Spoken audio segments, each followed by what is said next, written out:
Assalamualaikum warahmatullahi wabarakatuh. Salam sehat dan sejahtera untuk semua tretan.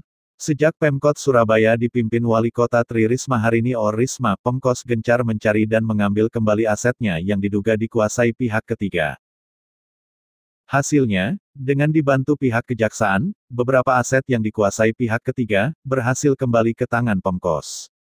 Namun, upaya Pemkos untuk menarik kembali asetnya dari pihak ketiga tidak semua berjalan lancar.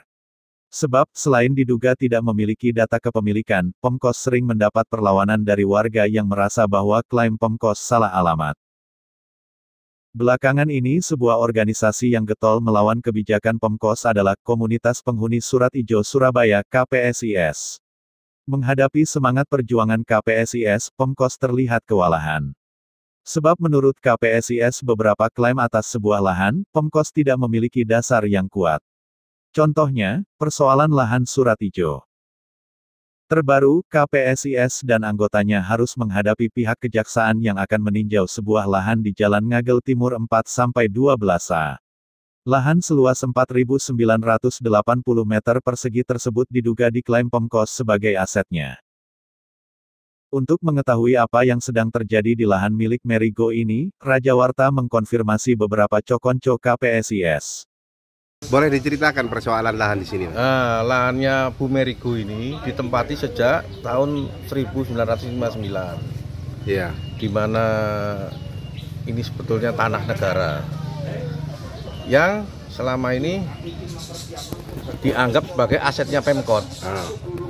Tetapi Pemkot tadi dengan dikuasakan sama jaksa sebagai pengacara negara, kita tanyakan bukti kalau aset Pemkotnya mana.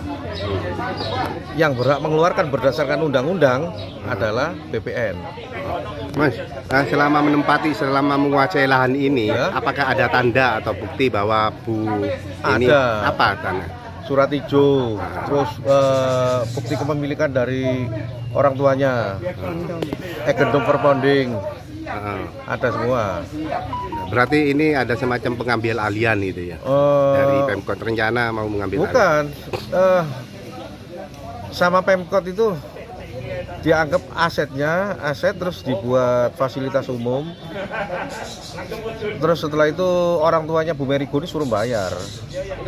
Padahal seharusnya tanah negara menurut undang-undang nggak boleh disewakan. Pengertian harus bayar kan, beliau kan sudah tiap surat ijo kan ada. Iya, karena tidak tahu. Karena waktu itu undang-undang pokok agraria belum keluar. Setelah keluar itu batal demi hukum. Terus apa langkah Bapak sebagai pengacara dalam menghadapi ini? Ya, kita akan gugat Pemkot. Pak Har, kenapa KPSIS rame-rame datang ke lahan ini, Pak? Terima kasih Pak Sadek.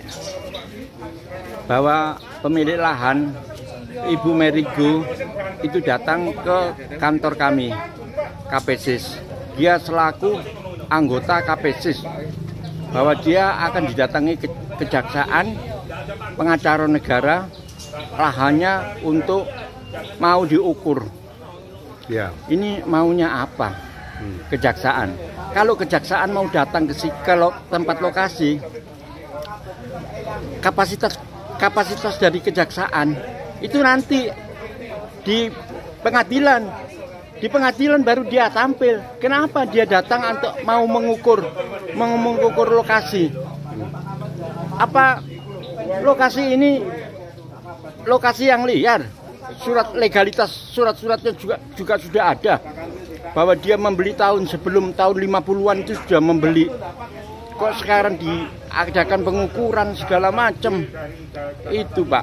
Ada kabar yang menyebutkan bahwa lahan ini milik Pemkot. Apa benar itu, Pak? Betul. Bahwa lahan ini miliknya miliknya asetnya Pemkot. Saya tanya, apa bukti kepemilikannya kalau ini dianggap sebagai asetnya Pemkot? Jaksa pengacara juga sudah saya tanyain. Anda datang ke sini, mana surat kuasa Anda? Ada, Pak, tapi nggak ditunjukkan sama saya. Itu jaksanya bilang begitu. Tolong, kalau Anda punya kuasa dari Pemkot, tunjukkan kuasa itu. Tunjukkan kepada kami. Begitu, Pak. Kenapa tanah ini sampai saat ini berarti status quo, Pak? Bagaimana? Sebetulnya status quo, Pak.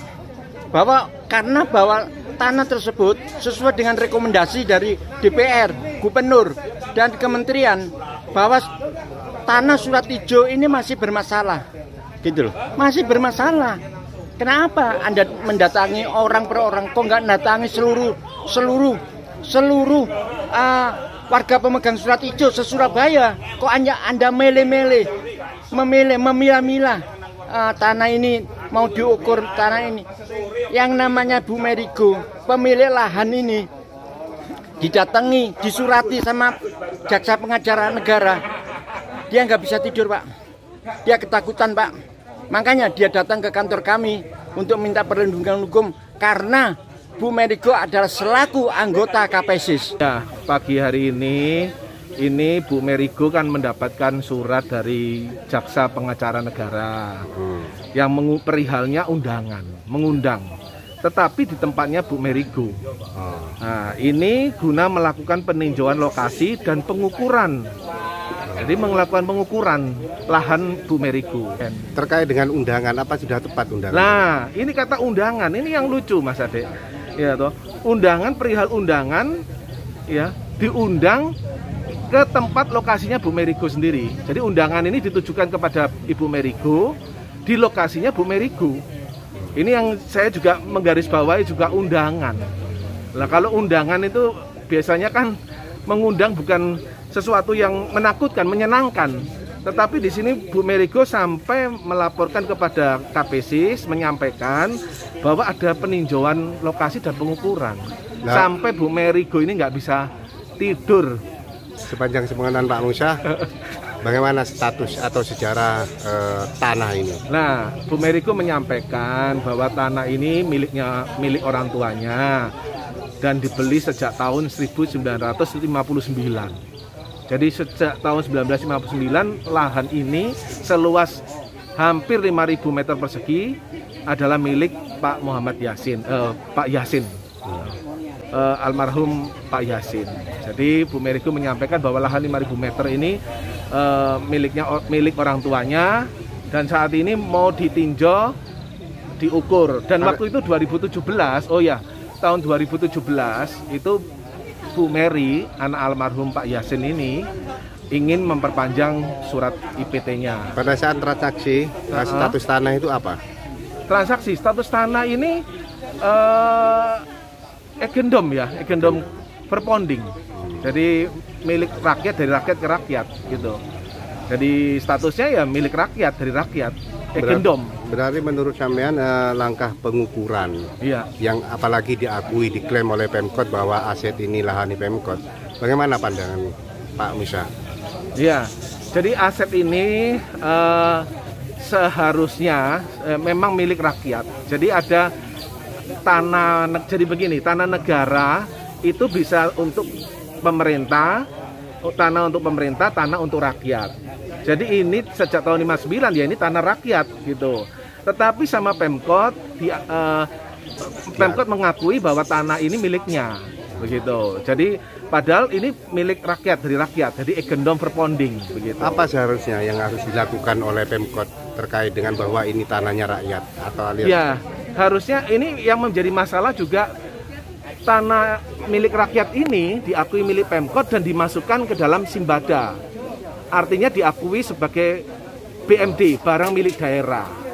Nah, padahal kita tahu bahwa barang milik daerah itu adalah barang yang dibeli, diperoleh lewat APBD. Dimasukkan aset Pemkot, apakah Bu Meri pernah diajak atau dikoordinasi, konsultasi dengan Bu Meri bahwa lahan ini milik? Pernahkah Pemkot mengajak Bu Meri berbicara, membahas tentang aset ini?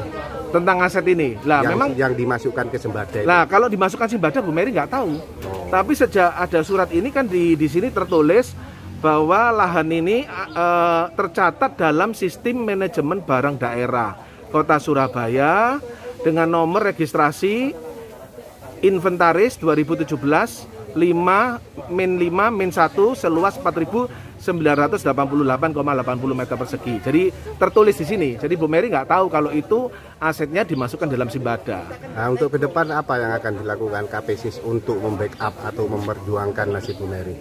Jadi begini, ya KPSIS memang memperjuangkan untuk seluruh warga Surat Ijo, bukan hanya Bu Mary saja, tapi seluruh warga Surat Ijo ini yang sudah menempati lahannya kurang lebih 50 tahun untuk mendapatkan haknya, bahwa tanah ini adalah dari Pemkot mengembalikan tanah ini kepada negara, melepas kepada negara, lalu rakyat yang menempati lahan ini akan mengajukan ke negara untuk mendapatkan sertifikat hak milik. Oke Tretan, demikian laporan Raja Warta tentang sikap tegas KPSIS terhadap pihak Kejaksaan Surabaya bahwa Kejaksaan tidak punya memiliki wewenang melakukan pengukuran terhadap lahan Surat Ijo.